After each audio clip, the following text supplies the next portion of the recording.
Hello Internet! So we're going back to this series of me playing Lock and Load Tactical, my solo campaign of Heroes of the Bitter Harvest. So I'm going to bring back my role-playing game German leader. So at the end of the last game he ended with the stats of 515. So going into this third mission, he's slowly improving. He's still nothing to write home about, but he might make a bit more difference now he's got a bit of a leadership. As also mentioned on the previous game, I want to try one of the published scenarios instead of my randomly generated ones. So let's grab a d12 and roll up a scenario. Here's a d12, and you can see here a list of all the scenarios that come with the game. I'm just going to drop this now and we're going to randomly pick one to play. And the result is 5 Urban Renewal. So Urban Renewal is played on maps 81 and 78. The Germans start on board with the Russians coming from the north, and the main point in the victory is to control the most amount of buildings at the end. Both players also start with some rubble they can chuck on, and the Russian attack will have some OBA available to them. What might make this even more chaotic though, for the solo assistant deck there will be 4 fate cards included, so that could throw up some good spanners. So I've done my German setup. The Russians are going to be attacking from this north edge here, heading south to try and take these multi-hex buildings. Now, the way I see it, there's more multi-hex buildings on this map 78 than there are on map 81, the north side. All buildings start under my control, and I've just got to control more of the multi-hex buildings at the end of the game. The theory here is I've stacked my troops down here to protect the buildings on this side. I've got a little stand up in the map 81 to try and mess with anyone that comes in. I've got my non-turreted tanks and my machine gun positioned to fire anyone that tries to cross this bit of no man's land here. The entire idea here is to stop the Russians crossing this line. If I can keep them back successfully, then I'm quids in. They're not going to be able to get more buildings than me if I keep them off this map. That said, they do have the power in numbers. They do have this leader hero. I've got the machine gun here has got the Slayer skill, so they can fire and keep firing and keep firing. And I do have a sniper here to come in at some point. But let's move into turn 1. I've got my cup here for a random selection of see which Russian groups come in when, and I'll just have to see how well I can keep them off. Ready those machine guns, boys. So at the end of turn 1, the Russians have started moving in. They've got a good foothold in these multi-hex buildings, but of course they've got to go upstairs and downstairs through every hex in there to control them. So they're going to be tied up for quite some time just sorting out those buildings. They've not even moved anyone into this one yet.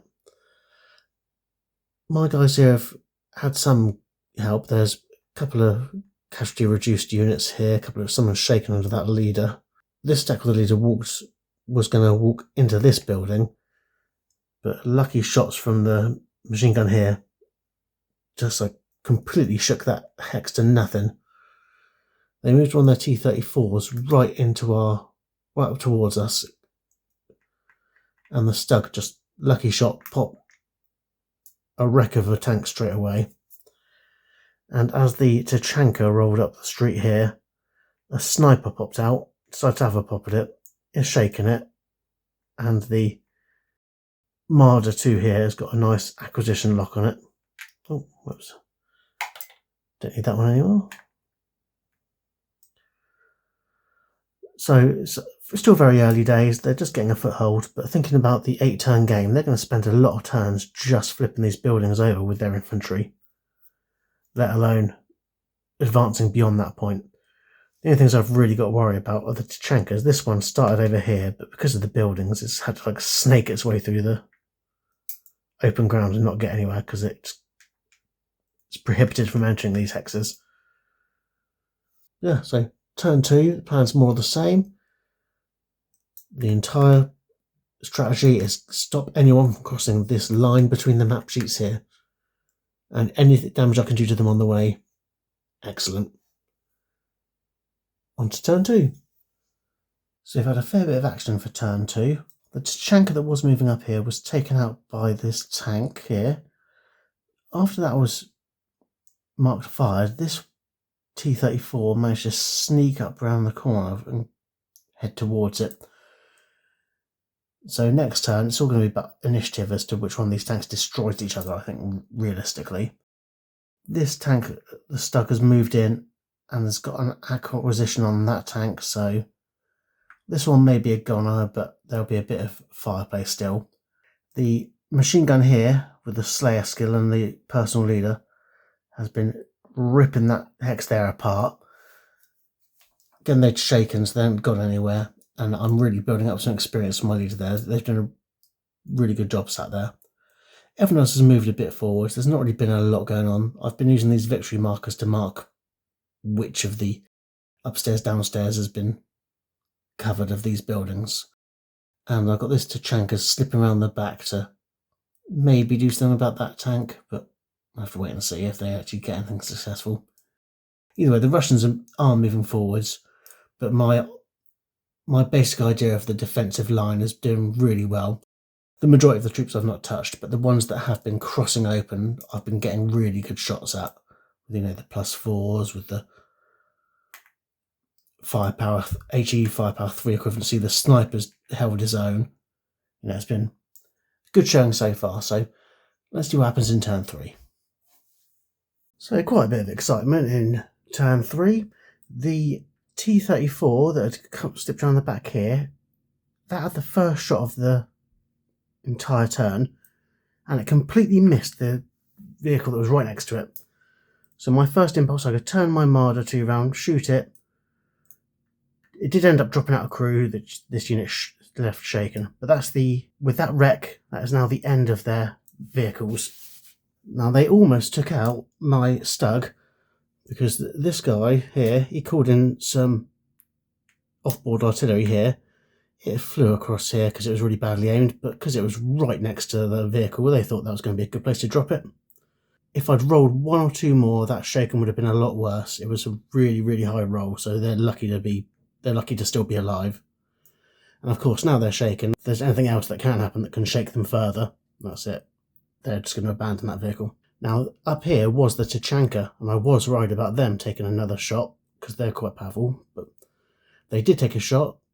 Completely ineffective, so we charged a unit up into melee and just wiped them out completely. So from this point on, the Germans still have quite a lot of firepower, but the real big firepower units, the Tachanka, the vehicles, have been wiped out for the Russians. They're slowly picking up these buildings, but the chance of them crossing over effectively now is, I think, the Germans have this in the bag. So I'm just going to keep playing it through. I'm going to keep those Russians off and try and wipe out as many of them as I can, and I'm not even sure if they're going to be able to survive into turn 8. Let's keep on playing. So turn 4 was really quite uneventful. Took out the crew here. This vehicle moved into some rubble so it can actually have a bit of positive TM, maybe unshake a bit easier. And there's very minor things happened up here in the Russian segment. So they've moved down a little bit further. They've now taken control of all 3 of these multi-hex buildings. So they now control 3 buildings versus my 6 at this halfway point of the game. And they have started to try and push across this road. This sniper's dealt with this guy, Leander. Vehicle's got a lock on him, and they're slipping down here, but it's slow going. Next turn I'm expecting the push to speed up a lot, because anything that's going to be about executing victory conditions, the way I consider it, these are no longer, now that all 3 buildings have been taken, they no longer can constitute a victory hex. So everyone's going to be heading this way. But we still have this nice hardcore line here. So if anyone actually tries to cross this map to get to these other multi-hex buildings, they're done for. The Russians might take this multi-hex building here, but even that's not a guarantee by any stretch of the imagination. Crossing this bit of open space of no man's land is going to be a real challenge no matter what happens. On to turn 5. At the end of turn 5, the slog continues onwards. So I managed to recover this vehicle and move it somewhere useful, covering a bit of a fire arc there. The Russians have slowly advanced. They're slowly pushing down, but I mean, there's a lot of movement to get from upstairs in these buildings down. These Russians have laid some smoke and tried to cross, but got shaken. There's lots of shaken, just generally lots of shaken Russians as they've tried to advance. In response, a lot of my German troops that were back here have been moving up the line, just applying pressure everywhere. Now the Russians have no vehicles, no weapons teams. It's going to be really hard for them to create these gaps to move in.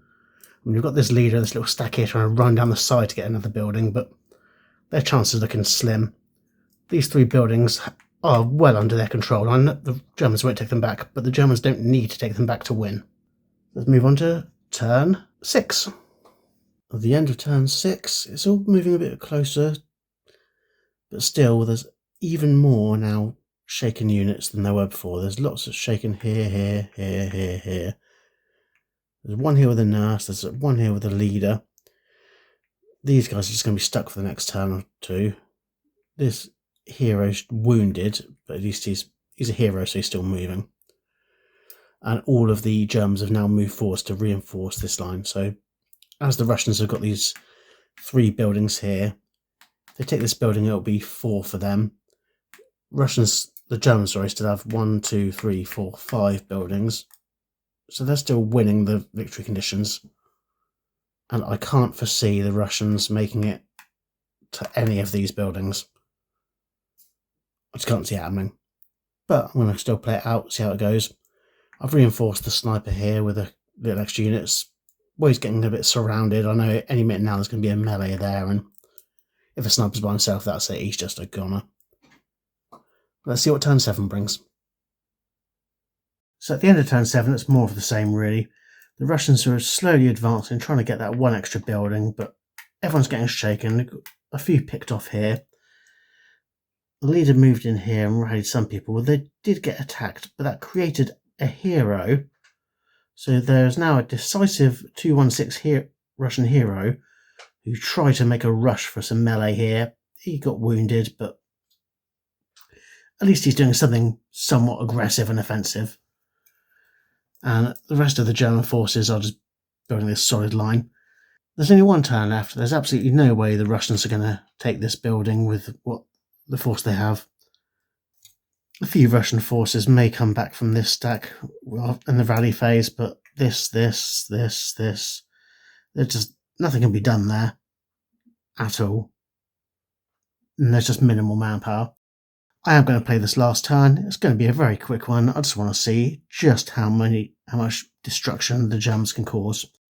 There's no victory points for taking out Russian units. I just want to know how many end up dying. Let's go into the last leg. And at the end of turn 8, there's no denying this is a German victory. So nothing really happened for the Russians in this turn. The hero survived, which I was quite surprised about. But I just picked off a few odd units, a few more moved. This nurse ended up getting shaken as the solo assistant deck told her to make an approach on the victory objective. Overall, it was a wash. With this mission, the victory conditions are for one side to control more of the multi-hex stone buildings than the other side. And so, I was going to wipe the deck a second. So the multi-hex stone buildings are 1, 2, 3, 4, 5, 6, 7, 8, 9. They all start under German control.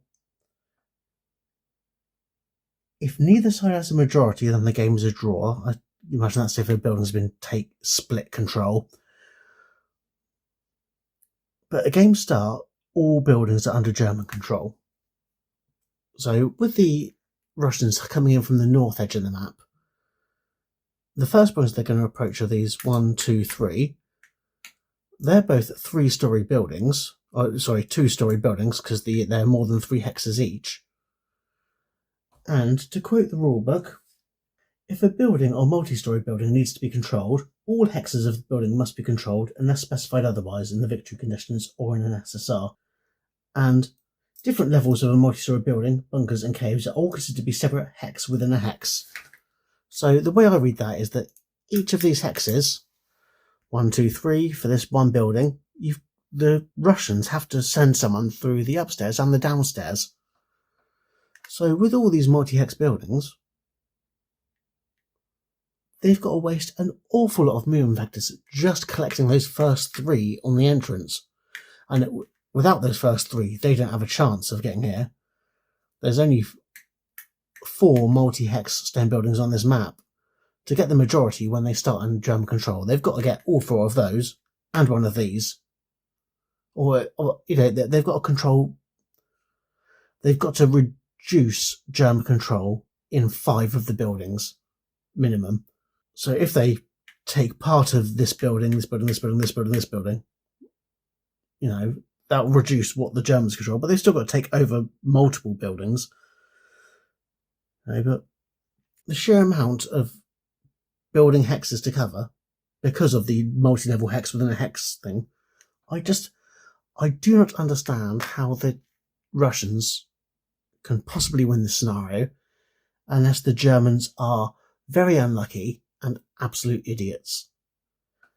I'd really like to play this from the Russian side against a German player and see another human, not the assistant tech, against a human, and see if I can push it. I mean, I thought this break between the 2 boards was going to be the kill zone. So I'd set up all these forces here, thinking, the Russians will take those buildings easily, but crossing this no man's land where it's all open terrain, that's where I'll kill them. But they couldn't even cross this road in the end. I mean, partly down to the dice. I did manage to take out their vehicles early. I did manage to take out their Tachanka quite early. That was, 50% luck, 50% planning. But even if they'd still had their vehicles throughout the game, I don't understand how they would have had enough time, because they'd had to take all of these buildings and get across here, and at a minimum, say, take this one here. But if all of their forces have taken these buildings and are moving here, all it would take is one Russian unit to enter one of these buildings. Then they've lost control and it's balanced it all back out again. So, real uphill struggle for the Russians, but playing as the Germans, I'm very glad I won. I'm going to pack this all away now, and I'm going to get the experience sheet out from the game, and we'll see just how my leader has enhanced this game. So for that game, my personal leader entered it as a 5-1-5 leader.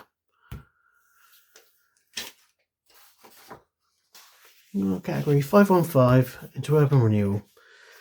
I had 8 experience points when I started that, and in this game, I caused an awful lot of DC failures where my leader was sat with that Slayer gun, that 7.92 mg with the Slayer skill, and I did 12 enemy leg units failed DCs under his command. So the grand total for experience is 21, and if you get plus or minus 10 points, then you get to roll on the upgrade chart. Let's bring that out for a second. You have the chart here. So let's make a roll for that first 10 points. The result is a 2. Get a +1 to your personal leader's morale value. So going into my next mission, my leader is going to be a 6-1-5.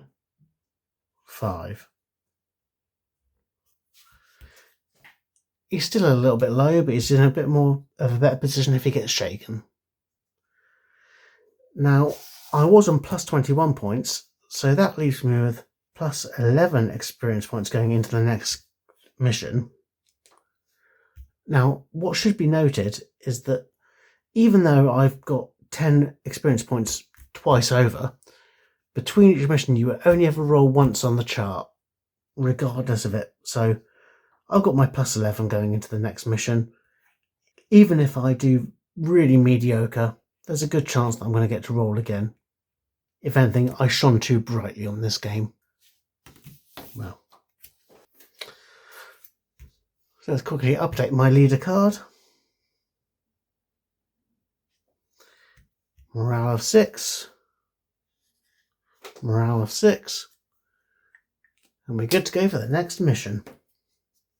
I enjoy playing this one. It was actually on my table for 3 days. I've had a bit of a crazy period before Christmas, so I was only getting to play an hour at a time. But overall, the Russians didn't stand a chance.